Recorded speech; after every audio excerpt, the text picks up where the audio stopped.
Perkenalkan, nama saya Yesenia Ayuriseran. Di sini saya akan membahas mengenai perbandingan sistem dan praktik akuntansi secara internasional. Nah, yang pertama pada Anglo-Saxon, itu ada 3 negara, yaitu USA, Inggris, dan Australia. Pada Amerika Serikat, akuntansi menjadi kurang komprehensif dan transparan. Nah, di Amerika Serikat, akuntansi lebih berfokus pada perusahaan besar dan ketertarikan investor, kebutuhan kreditor, dan pengguna yang lainnya. Informasi yang relevan untuk kebutuhan bisnis adalah subjek puncak untuk batasan kemampuan pengembalian. Pasar sekuritas berpengaruh dominan terhadap peraturan akuntansi di Amerika Serikat. SEC atau Securities and Exchange Commission didirikan dengan otoritas yang sah untuk mewajibkan hukum dan rumus sekuritas, sama halnya dengan mewajibkan standar akuntansi. Meskipun SEC diperkenalkan, namun otoritas prinsip-prinsip akuntansi bertema umum atau Generally Accepted Accounting Principle atau GAAP yang akan dijadikan standar oleh Financial Accounting Standard Board atau FASB.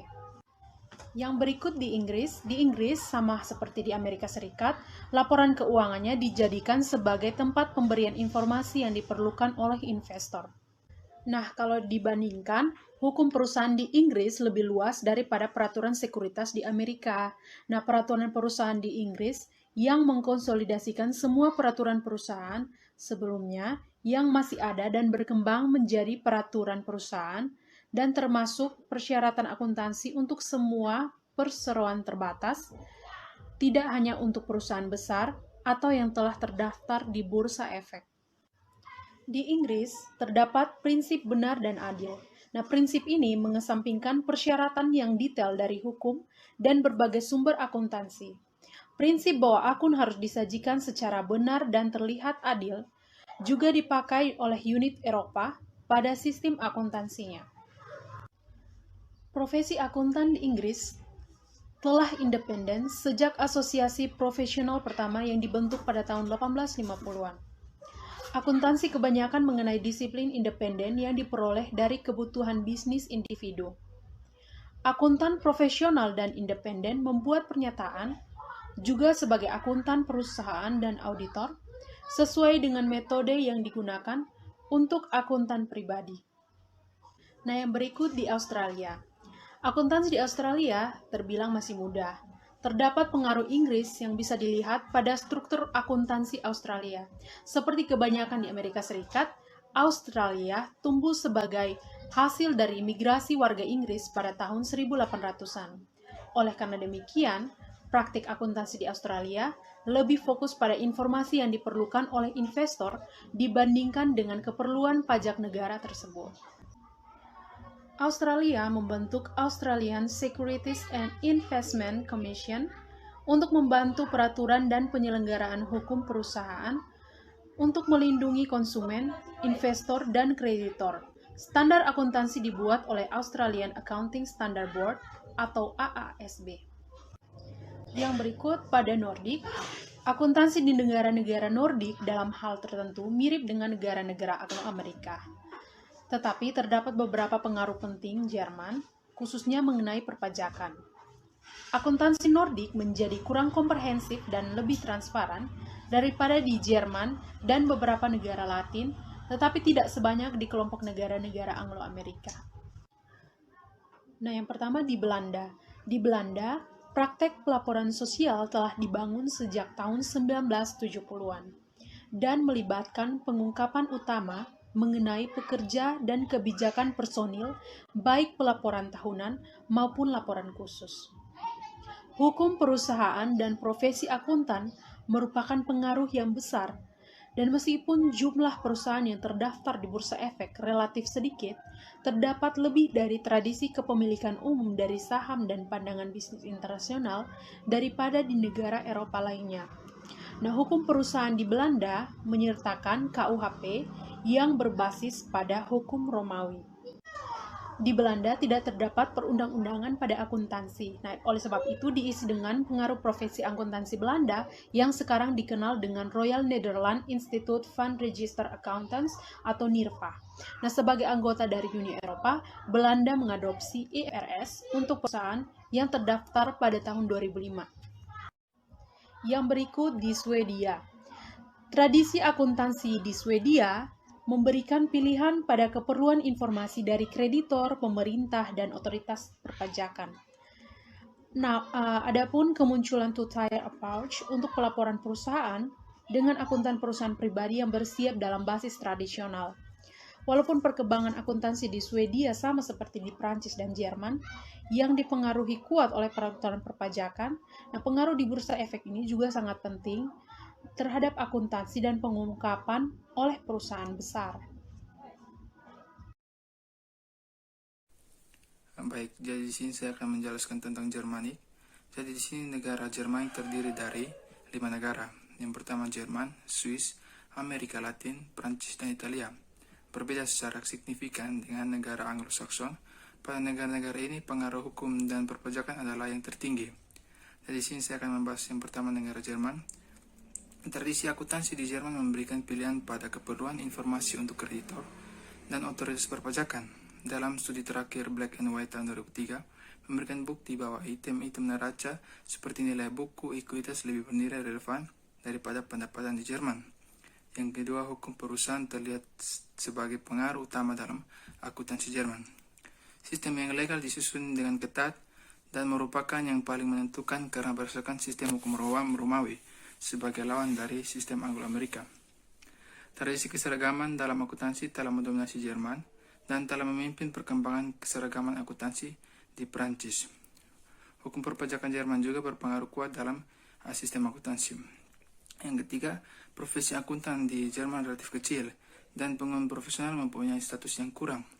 Bursa efek di Jerman tetap relatif kecil, mencerminkan kenyataan bahwa sumber finansial yang utama berasal dari bank sepanjang kepentingan pemerintah dan keluarga.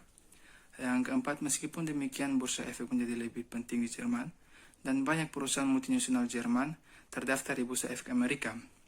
Hal ini mempengaruhi kebiasaan pelaporan perusahaan dan mendukung beberapa pengungkapan informasi. Dan yang kelima, German Accounting Standard Board yang didirikan di Jerman mirip dengan FASB yang di Amerika Serikat. Dan kode komersial mengeluarkan peraturan yang mengizinkan akun konsolidasi bisa disiapkan dalam bisnis Amerika.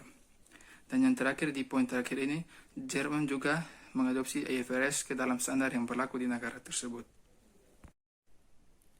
Ya baik, berikutnya saya akan menjelaskan tentang Swiss. Di poin pertama ini kebanyakan mirip dengan Jerman. Tradisi akuntansi di Swiss memberikan informasi untuk keperluan kreditor dan otoritor. Poin kedua, meskipun pertumbuhan pasar sekuritas Swiss berkembang dan banyak perusahaan besar Swiss mencari modal di pasar keuangan internasional, akibatnya pertumbuhan perusahaan besar membuat pengungkapan informasi semakin ekstensif dan konsisten dengan praktek yang diterima secara internasional. Di poin ketiga ini, seperti di Jerman, praktek akuntansi di Swiss didominasi oleh hukum perusahaan dan peraturan perpajakan dengan ukuran yang kecil dan baru level awal dari penyesuaian standar akuntansi.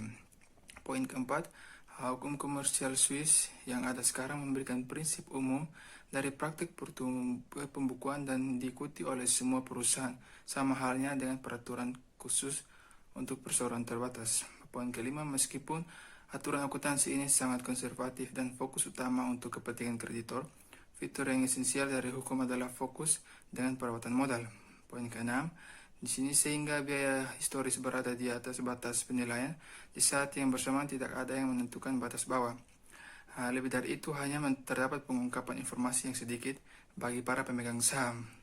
Poin berikutnya, tradisi Swiss yang kuat tentang demokrasi konservatif bawaan dari negara Swiss tidak mengejutkan bahwa reformasi yang diusulkan tersebut memerlukan waktu yang lama untuk diimplementasikan.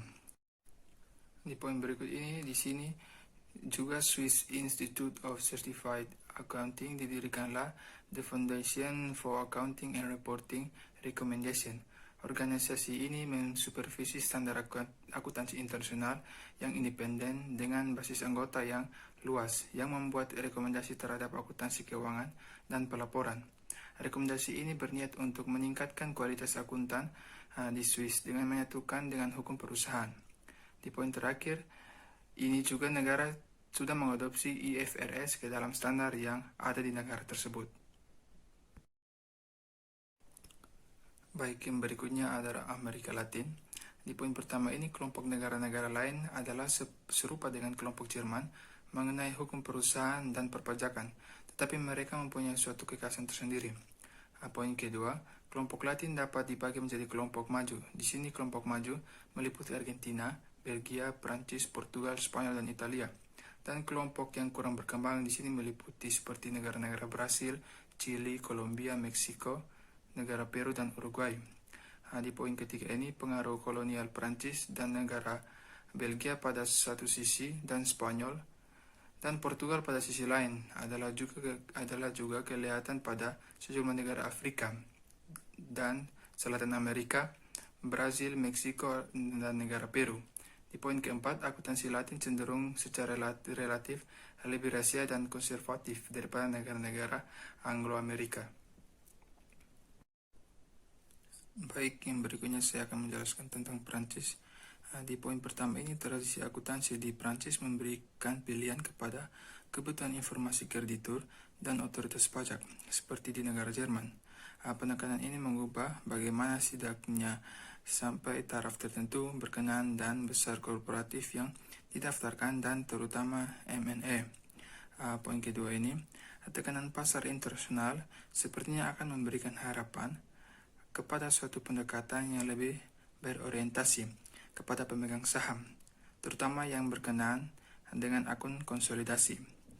Di poin berikutnya ini, tentu saja hukum Prancis telah diamandemen berkenaan dengan akun konsolidasi untuk persiapan penggunaan USGAAP atau standar akuntansi internasional. Poin keempat, hukum perusahaan sepertinya menjadi pengaruh yang utama atas akuntansi di Prancis. Hukum yang berkenaan dengan akuntansi dapat ditelusuri balik ke Kode de Commerce pada awal tahun 1800-an. Hukum Prancis mencerminkan posisi klasik berawal dari Revolusi Prancis dan Kode Napoleon. Perjanjian ini menciptakan obligasi dalam perdagangan untuk memelihara rekening dan menyiapkan laporan keuangan. Di poin kelima ini adalah keunikan penekanan Prancis pada keseragaman dan aplikasinya berdasarkan Kode Akuntansi Nasional yang distandarisasi Plan Comptable General. Kode ini didasarkan pada gagasan Jerman dan dikembangkan semasa pendudukan Jerman.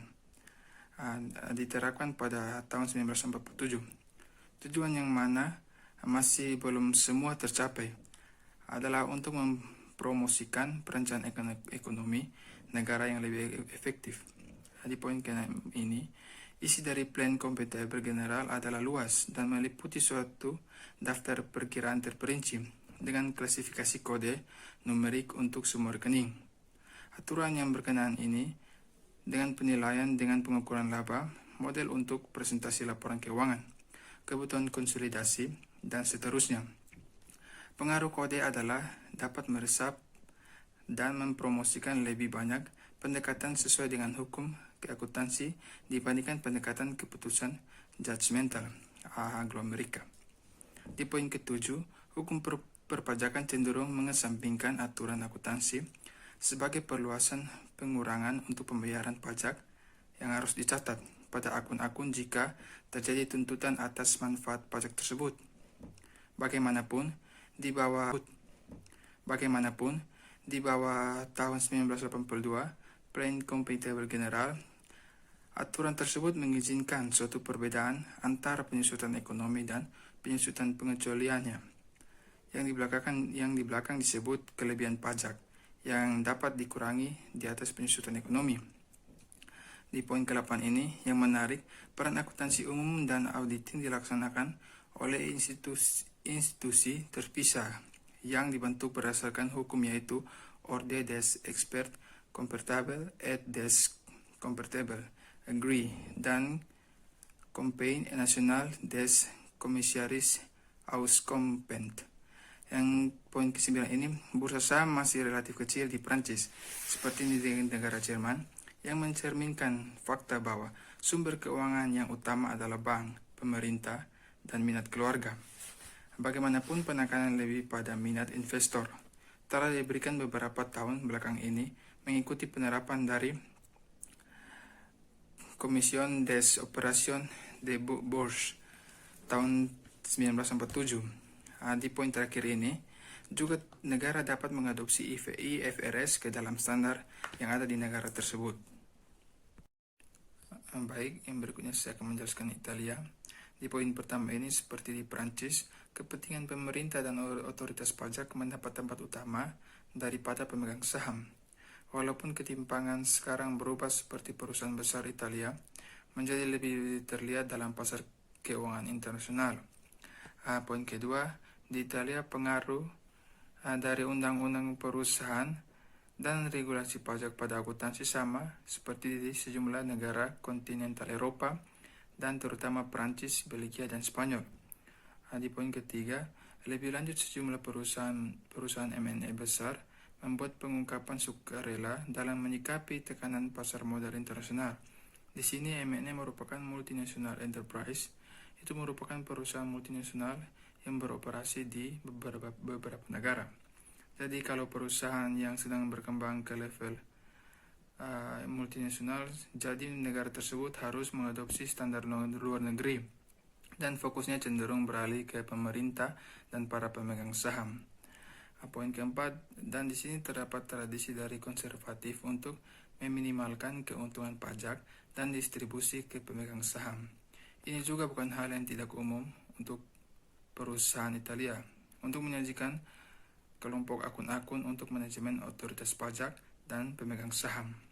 Dan di poin terakhir ini, sebagai tambahan diperlukan audit. Perusahaan terdaftar mempunyai audit yang lebih luas, dan perusahaan audit yang diakui juga mempunyai otoritas untuk meminta pencatatan akun-akun konsolidasi oleh kelompok perusahaan, tetapi di dalam praktik perusahaan berani tidak melakukan sesuai dengan yang seharusnya. Perkenalkan, nama saya Elizabeth Livinoboy. Saya akan menjelaskan tentang praktik akuntansi di Asia, dalam hal ini di Jepang. Nah, mengesampingkan pasar saham, tradisi akuntansi di Jepang itu condong untuk berfokus ke arah pemenuhan kebutuhan informasi dari kreditor dan petugas pajak. Nah, dalam sejarahnya di Jepang sendiri pada abad ke-19, yaitu tepatnya pada tahun 1890, itu diterbitkan suatu peraturan komersial. Nah, tujuan dari peraturan komersial ini adalah untuk melindungi kebutuhan kreditor. Tetapi setelah Perang Dunia Kedua berakhir, peraturan perdagangan di Jepang itu direvisi untuk lebih melindungi kepentingan dari investor, mengikuti praktik yang ada di Amerika Serikat. Hukum pajak perusahaan adalah salah satu faktor utama lain yang mempengaruhi praktik dan sistem akuntansi di Jepang. Nah, terdapat tendensi menuju arah akuntansi yang sangat konservatif di Jepang. Institusi pemerintah di Jepang itu bahkan berperan secara langsung dalam pengaturan standar akuntansi. Di Jepang, Minister of Finance atau Menteri Keuangannya bertanggung jawab terhadap hukum sekuritas dan perdagangan, sedangkan Menteri Hukumnya bertanggung jawab terhadap peraturan perdagangan. Hal ini berimplikasi terhadap perusahaan yang ikut serta dalam bursa saham, di mana mereka harus menyiapkan 2 set laporan keuangan. Yang satunya untuk hukum sekuritas dan perdagangan, dan yang lainnya untuk peraturan perdagangan. Di sisi lain, untuk hukum sekuritas dan perdagangan itu mensyaratkan laporan keuangan non-konsolidasi dan audit independen. Akuntansi kombinasi itu menjadi sumber kecemasan di Jepang karena sifat dari kombinasi bisnis di Jepang yang sering disebut keiretsu itu tertutup.